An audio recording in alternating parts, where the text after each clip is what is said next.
क्या आप जानते हैं कि ओसीडी की ऐसी एक खतरनाक अवस्था है जिस अवस्था में अगर इंसान पहुंच जाए तो उस अवस्था के बाद लौटना बेहद मुश्किल और बहुत लंबा इलाज चलता है।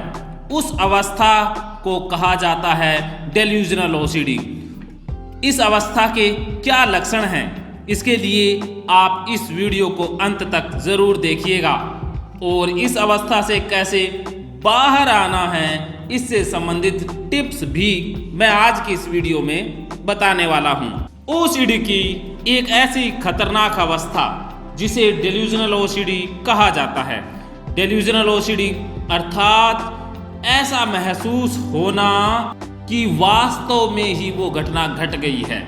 एक उदाहरण से समझिएगा, जैसे मेरा एक ऐसे इंसान से वास्ता पड़ा जिसको डेल्यूजनल ओसीडी थी और वो मुझे बताता है कि मैं घर में ताले के भीतर रहता हूँ। घर वाले जब बाहर जाते हैं तो मेरे कमरे में ताला लगा कर चले जाते हैं, लेकिन फिर भी मुझे लगता है कि मैं बाहर चला गया और मैंने किसी चीज़ को टच कर दिया है और मैं गंदा हो गया और वो कमरे के अंदर, बंद कमरे के अंदर ही नहाने लग जाता है।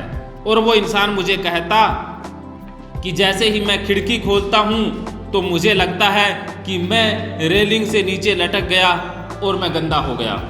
और उसे लगता रहता है कि नीचे जैसे कोई गाड़ी देख ली तो वो गाड़ी उसको टच हो गई है, वो उस गाड़ी के पास चला गया है और उसे टच कर गया है और वो गंदा हो गया है।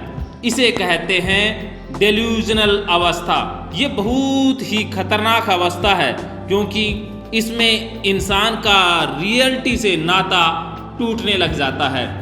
जो संभव नहीं है, जो असंभव है, वो भी उस इंसान को संभव नजर आने लग जाता है और उसे लगता है कि वास्तव में ऐसा हो गया है और वो इंसान कंपल्सन पे कंपल्सन करने लग जाता है। अगर आपको भी इस तरह का कोई लक्षण महसूस होता है कि रियल में वो घटना घटी नहीं है, रियल में आप है वहीं पर न हो करके कहीं दूर चले गए हैं, किसी ऑब्जेक्ट से टच कर गए हैं, आपने कुछ कर दिया है, तो ये डेल्यूजनल अवस्था है।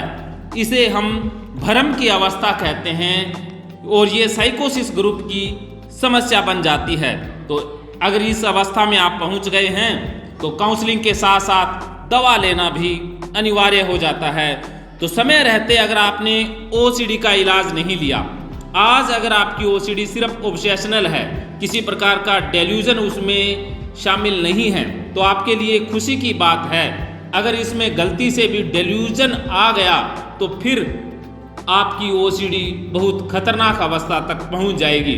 तो आप बिना किसी देरी के समय रहते काउंसलिंग ले लीजिए।